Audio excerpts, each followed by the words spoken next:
Good morning, good afternoon, good evening, guys. As per the time you are watching this video, a very warm welcome to my YouTube channel. In this video today, I am going to tell about my CMA journey from the foundation to finals, and thereafter cracking one of the big five consulting firms of India. So let's begin. It was year 2020.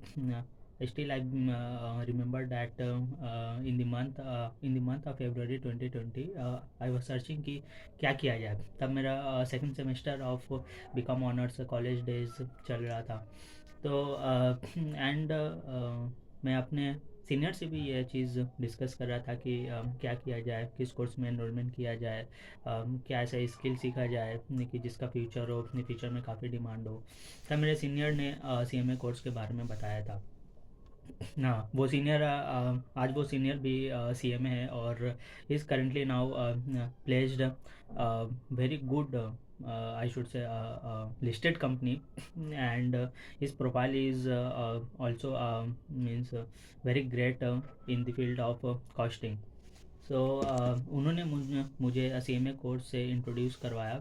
कहा कि ये CMA course है, इसमें costing अपने main domain है, but ये costing से costing तक सिर्फ रेस्ट्रिक्टेड नहीं है. अगर से आप कर लेते हो या बन जाते हो तो फिर आप अदर फील्ड्स में भी अपना करियर बनाने का सोच सकते हो, जिसमें भी आपका इंटरेस्ट है ऑफ कोर्स. तो फिर ऐसा कहा इन्होंने. फिर पूरा करिकुलम के बारे में समझाया कि 3 लेवल्स होते हैं, फाउंडेशन, इंटर एंड फाइनल्स. पूरा फीस स्ट्रक्चर समझाया. फिर कैसे कैसे आगे आगे क्लासेस में प्रोसीड करें, ये सभी उनका गाइडेंस था बेसिकली.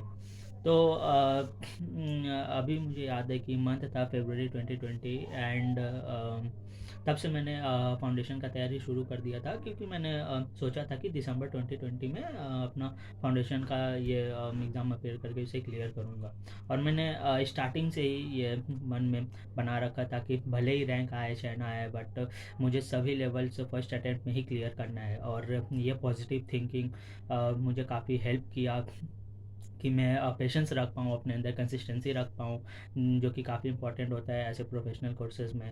और ये जो पॉजिटिव बिलीव था, मेरे सेल्फ बिलीव था रादर आई शुड से, जो भी मेरे अंदर में, इसने काफ़ी हेल्प किया मुझे फर्स्ट अटेम्प्ट में CMA बनने में.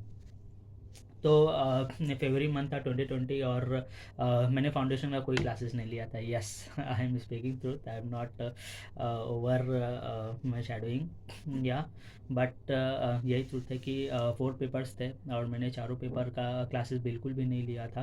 क्यों नहीं लिया था, इसका भी एक रीज़न है. क्योंकि जब आप काफ़ी अच्छा स्कोर कर जाते हो क्लास इन योर क्लास 12 में, जैसे कि मैंने 90% स्कोर किया था, तो आपके अंदर एक बिलीव होता है कि yes you can, you will made it and you can made it.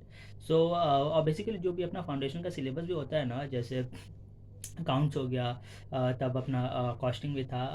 Costing का बेसिक था बेसिकली, मैथ्स था, और ये था आपका बिजनेस लॉ था. तो चलो बिजनेस लॉ और कॉस्टिंग तो अपने लिए नया हो गया, बट अकाउंट्स और मैथ्स में, या अकाउंट्स और मैथ्स तो अपने जो क्लास 12 में पढ़े थे वही था लगभग ऑलमोस्ट. ठीक है, तो फिर ये एक कॉन्फिडेंस था मेरे अंदर में कि चलो 12 में तो इतना अच्छा करके आया हूँ, तो फाउंडेशन में भी ये सेल्फ स्टडी करके इसे क्रैक कर लूँगा. और रही बात लॉ की और कॉस्टिंग की, तो इसका मैंने यूट्यूब में काफ़ी सारा गाइडेंस वीडियोस देखा था, लेक्चर्स देखा था, फ्री लेक्चर्स देखा था. ऐसे करके मैंने चारों पेपर का ये सब किया, तैयारी किया. फिर उसके बाद से दिसंबर 2020 में अपेयर किया, and by God's grace and of course parents grace एक फर्स्ट अटैम्प्ट में हो गया. ठीक है. फिर उसके बाद आता है इंटर. अब इंटर में भी अपना ग्रुप 1 ग्रुप 2 है, एंड नो डाउट इंटर का ग्रुप 1, जब मैंने अपने सीनियर से या तो अदर लोगों से पूछा था, तो उन लोगों ने कहा था कि group 1 is bit tough than group 2, क्योंकि टैक्सेशन वगैरह का भी पेपर इसमें इंक्लूड हो जाते हैं ना, इसलिए तो थोड़ा सा ज़्यादा ये टेक्निकल बन जाता है, एंड प्रैक्टिकल एक्सपेक्ट से भी काफ़ी ज़्यादा होता है.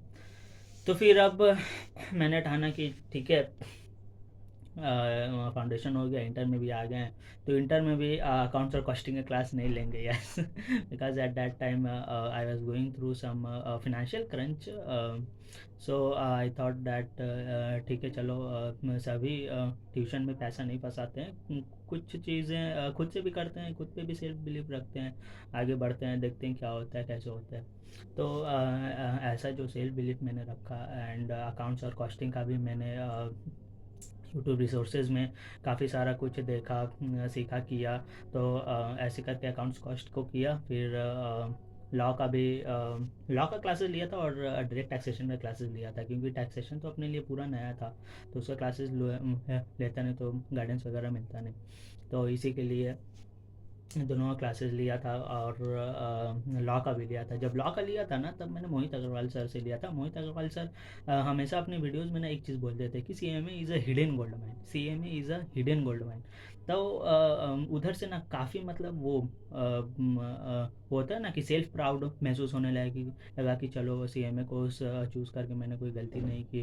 तो इसमें ना और भी इंटरेस्ट आने लगा, तो और भी मैं डीप डाइव होते गया, काफ़ी मन हो रहा था ऐसा करने का। तो ऐसा किया, फिर करते गया, फिर जून नहीं नहीं, जून नहीं, एक्चुअली दिसंबर 21 में, यस, इसमें भी 1 साल का टाइम लिया था मैंने, क्योंकि सेल्फ कर रहा था, प्लस कॉलेज भी चल रहा था, तो सीएमए को थोड़ा सा मतलब होता है ना, फुल टाइम नहीं मिलने पा रहा था, तो ठीक है, तो पार्ट टाइम मिला था, पार्ट टाइम कॉलेज में जाता था, पार्ट टाइम सीएमए को देता था, ऐसा था। तो इसीलिए 1 साल का समय लिया था मैंने, इंटर में भी, इंटर ग्रुप 1 में भी। तो जब ये हुआ, फिर दिसंबर 2021 में मैंने अपना ग्रुप 1 अपीयर किया, पूरा ऐसा से स्टडी करके, और फिर बाय गॉड्स ग्रेस ये भी हो गया, फर्स्ट अटैम्प्ट में हो गया। इसने और इसमें भी 2 पेपर में एग्जामेशन आया, ये भी काफ़ी बड़ी बात है मेरे लिए। फिर उसके बाद से आता है ग्रुप 2। अब ग्रुप 2 में मैंने और एक मेरा फ्रेंड भी, हम लोग ना साथ में करते थे। हाँ, हम लोग का एक चीज़ मैं और बता देना चाहता हूँ कि मैं और मेरा फ्रेंड ना पूरा फाउंडेशन से लेकर के फाइनल तक सभी क्लासेस वगैरह साथ में किए हैं। चाहे जो भी क्लासेस अपने परचेस किए हैं ना, तो हमने 50-50 डिवाइड कर लेते थे आपस में, क्योंकि वही just because of the financial crunch, तो अपने ऐसा सब कुछ किए हैं। अगर से आप लोगों को भी है, तो फिर आप लोग भी डेफिनेटली ऐसा कर सकते हैं, ऐसा कोई ज़रूरी नहीं है, क्योंकि सबसे बड़ा बात क्या हो जाता है ना, कि अगर से आप किसी के साथ मिला करके क्लासेस ले रहे हो, तो आपका टाइमिंग, ठीक है, आपका डेली रूटीन ना अगले बंदे के साथ वो सिंक होना चाहिए, प्रॉपर सिंक होना चाहिए, नहीं तो अदरवाइज़ पूरा ये हो जाएगा, मिसअप हो जाएगा। तो इसके वजह से आप एक अच्छे कंक्लूजन में नहीं पहुंच पाओगे, एंड अल्टीमेटली आपको बैड रिजल्ट मिलेगा। तो तो फिर मेरा मेरे फ्रेंड का तो सब कुछ सिंक ही था, क्योंकि क्योंकि एक्चुअली वो और मैं नर्सरी से क्लास नर्सरी से साथ में थे, क्लास नर्सरी एलकेजी यूकेजी, फिर 1 2 3 4 लेते रहते, 10 11 12 फिर कॉलेज भी साथ में किया, फिर सीएमए भी साथ में किया। तो ऐसा लॉन्ग जर्नी था। क्या ये फ्रेंडशिप का जर्नी कभी किसी और दिन वीडियोज़ में बताएंगे उसके साथ। Okay, so coming back to my CMA journey. तो फिर हम लोगों ने ऐसा 50-50 डिवाइड करके क्लास लिया था, ग्रुप 2 का, इंटर ग्रुप 2 का, और ऐसा मिला करके अपने क्लास किया था। फिर पूरा प्रॉपर तरीके से अपने टाइम टेबल बनाए थे, सेल्फ स्टडी का भी सब कुछ प्रॉपर ध्यान रखा था, और जून 2021 में अपने नहीं सॉरी, जून 2022 में अपने ग्रुप 2 अपेयर किया था, और ये भी by God's grace first attempt में ही क्लियर हो गया था। ओके, फिर फिर आता है one of the very challenging phase of the life, that is the practical training, और rather I should say the articleship training phase. ये मीन्स जो भी हमारे लवली एस्पिरेंट्स है, ये मैं बता देना चाहता हूँ कि काफ़ी गोल्डन फेज़ होता है आप लोगों का। आप लोग इसमें काफ़ी चीज़ लर्न करते हो, काफ़ी एक्सप्लोर करते हो, एंड ऑफ कोर्स झाड़ भी सुनते हो अपने मैनेजर से, पार्टनर से, या जो भी है, क्योंकि ये भी एक पार्ट ऑफ लर्निंग है। झाड़ सुनना भी, डांट सुनना भी at the work place is also part of learning, I believe. Because अगर से आपको कोई ये राह नहीं दिखाएगा ना, तो फिर आप हमेशा मिथ में रहोगे कि चलो मैं जो भी कर रहा हूँ सही कर रहा हूँ। तो अगर से कोई आपको हार्श कमेंट या तो कुछ बैड कमेंट या झाड़ भी देता है, तो उसको एज अ पॉजिटिव में लिया करो, ऐसे नेगेटिव में नहीं। तो आर्टिकलशिप में भी मैंने तो अपना आर्टिकलशिप एक सीए फर्म से किया था ऑफ कोर्स, क्योंकि मुझे डाइवर्सिफिकेशन चाहिए था वर्क में। मैं कंपनी इसलिए ज्वाइन नहीं किया। अच्छा, इंडस्ट्रियल ट्रेनिंग भी होता है अपना, तो या तो कंपनी में भी आर्टिकलशिप कर सकते हो, ऐसा कोई रेस्ट्रिक्शन नहीं लगा के रखा है अपना इंस्टीट्यूट ने। इसीलिए अपना इंस्टीट्यूट काफ़ी फ्लेक्सिबल है इन सभी चीज़ों में। और मैंने पर्सनली कंपनी इसलिए ज्वाइन नहीं किया था क्योंकि मुझे डिपार्टमेंटलाइज नहीं होना था। मुझे चाहिए था डाइवर्सिफिकेशन ऑफ वर्क, जहाँ मैं सभी काम सीख पाऊँ, ऑडिट का भी सीख पाऊँ, टैक्सेशन से भी सीख पाऊँ, अकाउंट्स का भी सीख पाऊँ, बुक्स ऑफ अकाउंट्स कैसे मेंटेन करते हैं सब कुछ सीख पाऊँ, डायरेक्ट टैक्स इनडायरेक्ट टैक्स सभी कुछ। तो इसीलिए यही पर्पज़ था कि मैंने सी ए फर्म ज्वाइन किया। अब मुझे एक्सपोजर भी अच्छा खासा ऑडिट में ही मिला। तो फिर मैं ये नहीं, मतलब मैं किसी को ऐसा इन्फ्लुएंस नहीं कर रहा हूँ कि आप industrial training is a bad या उसको छोड़ करके आप फर्म ज्वाइन करो, नहीं। It's totally up to you. और आपका जो भी है कमेंट्स है इसके ऊपर पे, ये हेल्दी है मेरे लिए। इस पे ऐसा कोई मैं आप लोगों को इन्फ्लुएंस नहीं कर रहा हूँ। तो मेरा आर्टिकलशिप भी मैं सुबह सी ए फॉर्म हुआ 15 मंथ्स का मैंने किया। फिर मैं आर्टिकलशिप एक्चुअली जनवरी 2024 में जा कर के कम्प्लीट हो गया। एंड और एक चीज़ यहाँ पे मैं आप लोगों को बोल देना चाहता हूँ कि जैसे मैंने ग्रुप 2 का एग्ज़ाम दिया था ना, तो मैंने रिजल्ट्स का वेट नहीं किया था, मैंने तुरंत बाद ही आर्टिकलशिप में लग गया था। अपना खोजा था, सर्च किया था, खुद से मार्केट रिसर्च किया था, लिंक्डइन पे प्रोफाइल खुद से बनाया था। तब मैं वो भी सीखा था कैसे प्रोफाइल बनाया जाए, कैसे अप्रोच किया जाए। तो मैं तब से लिंक्डइन पे अवेलेबल हूँ। एंड और मेरे को आर्टिकलशिप भी लिंक्डइन से ही मिली थी, ऐसा भी हुआ था। तो आर्टिकलशिप भी वहीं से मिली। तो फिर मैंने फर्म ज्वाइन किया, सीखा, 15 मंथ्स को खूब जी जान लगा करके सीखा, किया। फिर ये आर्टिकलशिप के साथ साथ मैंने अपना सेमी फाइनल्स का भी तैयारी करना शुरू कर दिया था। मैं जाता था, ऑफिस से आता था लेट नाइट, और फिर उसके बाद से मैं 11-12 बजे तक तो बस क्लासेज ही करता था। और फाइनल में भी ऐसा कहा जाता है कि group 3 is very tough than group 4। And ये ट्रूथ है, क्योंकि just because of the most practical papers group 3 में इन्वॉल्व हो जाते हैं, जैसे कि SFM हो जाते हैं, फिर डायरेक्ट टैक्स हो जाते हैं। ये सभी चीज़ें जो कि इसे थोड़ा सा टफ बना देती हैं। तो बट इसे घबराना नहीं है, अपना अच्छे से करना है और करते रहना है। ठीक है। तो फिर मैंने भी ऐसे किया, मैंने भी ग्रुप 3 और 4 में तो मैंने कुछ भी सेल्फ स्टडी नहीं किया था, क्योंकि मैं चाहता था कि फाइनल में ऐसा रिस्क नहीं लेते हैं, सभी का ट्यूशन्स लेंगे, प्रॉपर गाइडेंस लेंगे, मॉक टेस्ट देंगे, अच्छे से क्लासेस करेंगे, नोट्स बनाएंगे, असम्बलीज बनाएंगे। एंड देन उसके बाद से जब सेल्फ कॉन्फिडेंस हो जाए, फिर उसके बाद से फाइनल एक बार में अपेयर करके एक बार में निकालेंगे। क्योंकि शुरू से ये सोचा था कि सभी जो ग्रुप्स है या सभी लेवल्स है, भले रैंक आए ना आए, निकालना तो एक ही ग्रुप में फर्स्ट अटैम्प्ट में है। तो ऐसे करके मैंने फिर आर्टिकलशिप के साथ साथ ही ट्यूशन्स भी किए हैं।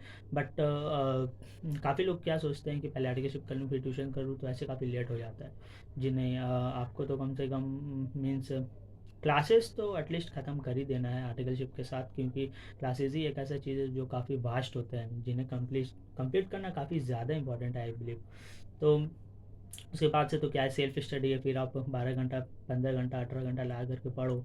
फिर तो जैसे आपका वो रहेगा, क्या बोलते हैं उसे, इनपुट रहेगा, वैसे आपको आउटपुट मिलेगा। तो फिर यही सोच करके मैंने अपने आर्टिकलशिप के साथ साथ लगभग ऑलमोस्ट सभी क्लासेस निपटा दिए थे।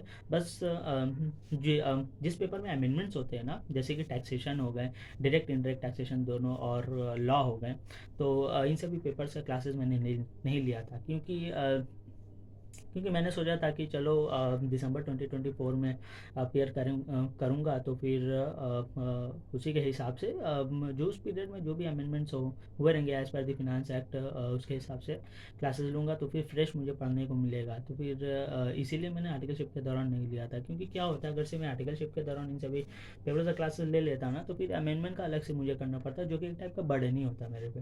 तो इसीलिए इन सभी क्लासेस को छोड़ करके बाकी जितने पेपर्स थे, जो कि नॉन अमेंडमेंट्स पेपर है बेसिकली, तो उनका क्लासेस लेकर के कंप्लीट करके नोट्स बना करके रख दिया था। फिर उसके बाद से जब आर्टिकलशिप कंप्लीट हुआ, तो फिर डायरेक्ट टैक्स वगैरह का किया, क्लासेस किया, लॉ का लिया था उसका किया, फिर इनडायरेक्ट टैक्स का किया। जैसा भी कंप्लीट किया। फिर उसके बाद से प्रॉपर 6 महीना तो मैंने सेल्फ स्टडी किया, रिवीजन किया, समरीज बनाया, नोट्स बनाया। फिर उसके बाद से दिसंबर 24 आता है, इसमें ग्रुप 3 का एग्ज़ाम अपेयर करता हूँ। और बाय गॉड्स ग्रेस ग्रुप 3 का भी फर्स्ट अटैम्प्ट में निकल जाता है। फिर उसके बाद से तो क्लासेस तो कंप्लीट हो ही गई थी ग्रुप 4 का आर्टिकलशिप के साथ साथ। तो बस अब तो सिर्फ सेल्फ स्टडी करना था और इंडेक्ट ऐसे क्लास लेकर के ही करना था।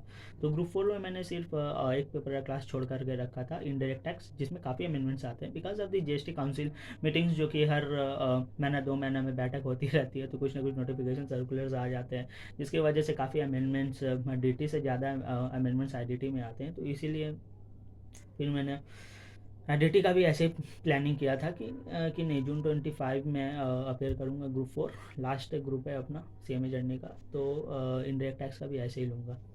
तो फिर इनडायरेक्ट टैक्स का भी ऐसे ही किया था लेकर के, और पूरा सेल्फ स्टडी किया और जून 25 में अपेयर कर लिया एंड ग्रुप 4 भी फर्स्ट अटेम्प्ट में निकल लिया। तो ये पूरा जर्नी था गाइस कि फाउंडेशन से लेकर के फाइनल तक मैंने कैसे अपना टाइम मैनेजमेंट किया, कैसा अपना स्टडीज़ को मैनेज किया आर्टिकलशिप के साथ साथ, कैसे मैंने सभी ग्रुप से एक साथ में निकाला, फर्स्ट अटेम्प्ट में निकाला।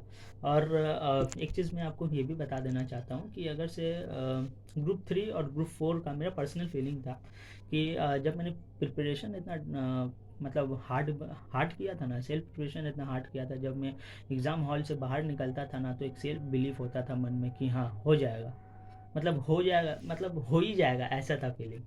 और लिटरली जब ऐसा फीलिंग आप लोगों को भी आएगा ना, तो उस दिन समझ जाना आप सीएमए बन गए। तो रिजल्ट्स को तो छोड़ो, रिजल्ट्स तो 1.5 महीना बाद ही आता है, 1.5 मंथ्स बाद आता है। तो बट उसके पहले ही मुझे पता था कि चलो सीएमए बन जाऊंगा मैं और रिज़ल्ट भी अल्टीमेटली पॉजिटिव ही हुआ। और जैसा कि ग्रुप 4 में अपना टोटल 8 पेपर्स होता है, बट मेरा 6 पेपर्स में एग्जामेशन आया था, ऐसा था। तो ठीक है, तो ऐसा प्रिपरेशन मैं चाहता हूँ कि मैं जो भी डियर एस्पिरेंट्स है, जो भी देख रहे हैं ये वीडियोस देख रहे हैं, कि ऐसा प्रिपरेशन आप लोग भी करो, ऐसा सेल्फ बिलीफ आप लोग भी रखो अपने मन में और निकलो। फिर उसके बाद से जब फाइनल से निकला, तो फिर मैंने कैसे किया, तो मैंने ना एक मेंटरशिप क्लास ज्वाइन किया था। क्लास का नाम अभी तो ऐसे नहीं लूँगा वीडियो में, बट आगे अगर से कुछ हुआ तो वो सर के साथ ज़रूर एक पॉडकास्ट बना करके अपने चैनल पर डालूँगा। तो एक मैंने मेंटरशिप का क्लासेस ले लिया था। मेंटरशिप का क्लासेस मेनली कैंपस, मैंने ये नहीं सोचा था कि कैंपस प्लेसमेंट्स में मैं बहुत ही अच्छा करूँगा तो सर का क्लासेस लूँगा, नहीं, मुझे ऑफ कैंपस गाइडेंस चाहिए था। लिटरली यही था, यही one of the main reason था कि मैंने सर को ज्वाइन किया था। ऑफ कैंपस प्रिपरेशन कैसे होता है, कैसे मीन्स करना है, क्या करना है, कैसे अप्रोच करना है, कंपनी को कैसे अप्रोच करना है, ये सब तो मुझे कुछ पता नहीं था। तो सर को किया ज्वाइन, तो सर ने काफ़ी गाइड किया, काफ़ी हेल्प किया कि ऑफ कैंपस में ऐसे करो, वैसे करो, फिर यहाँ प्रोफाइल बनाओ, ऐसे अपना प्रोफाइल को ऐसे एक्टिव रहो, ऐसे प्रोफाइल को सजाओ, बनाओ, दिखाओ, क्योंकि जो दिखेगा मार्केट में वही बिकेगा करके, ऐसा था। फिर सर का भी था अपना, काफ़ी सारा प्रैक्टिस करवाते थे, तो ऐसे फिर कम्युनिकेशंस भी काफ़ी सुधरा। फिर उसके बाद से ऐसा किया। फिर बिग 5 का ये प्रपोज़ल आया इंटरव्यू का, फिर उसमें भी 3 राउंड्स हुए। तो 3 राउंड्स भी एक ही बार में क्लियर हुआ गाइज, एंड यस, फिर वो दिन आया जब मेरा हाथ में मेरा ऑफ़र लेटर था, one of the magical moment of my life ever, and काफ़ी खुश था। फैमिलीज़ को भी बताया, वो लोग भी काफ़ी खुश थे। फिर उसके बाद से one of big 5 consulting firms मैंने ज्वाइन किया, and now it is going well. Currently 2 months हो गए हैं अभी, देखते हैं और आगे क्या होता है। अभी तक तो सब अच्छा ही हो रहा है ओके, बट यही है लाइफ। लाइफ का पहिया कभी रुकना नहीं चाहिए। It should be go on and on and on, that's it. So guys, यही था मेरा सीएमए जर्नी। अगर से आप मेरे को फॉलो करना चाहते हैं तो लिंक्डइन में कर सकते हैं। मैं अपना लिंक्डइन का लिंक डिस्क्रिप्शन बॉक्स में दे दूंगा, जाइए फॉलो करिए गाइस। काफ़ी अच्छा लगता है कि अपना कम्युनिटी को बिल्ड करना, देखना, एक दूसरे का हेल्प करना, फ्रैटर्निटी का। मैं काफ़ी एक्टिव हूँ अभी फ़िलहाल, कोई भी डाउट्स हो आइए पूछिए, जानिए, बात करिए, एक्सप्लोर करते हैं साथ मिल करके बढ़ते हैं और अपना फ्रेटर्निटी को बढ़ाते हैं guys. So in this video that's it. Thank you for watching and very happy new year guys.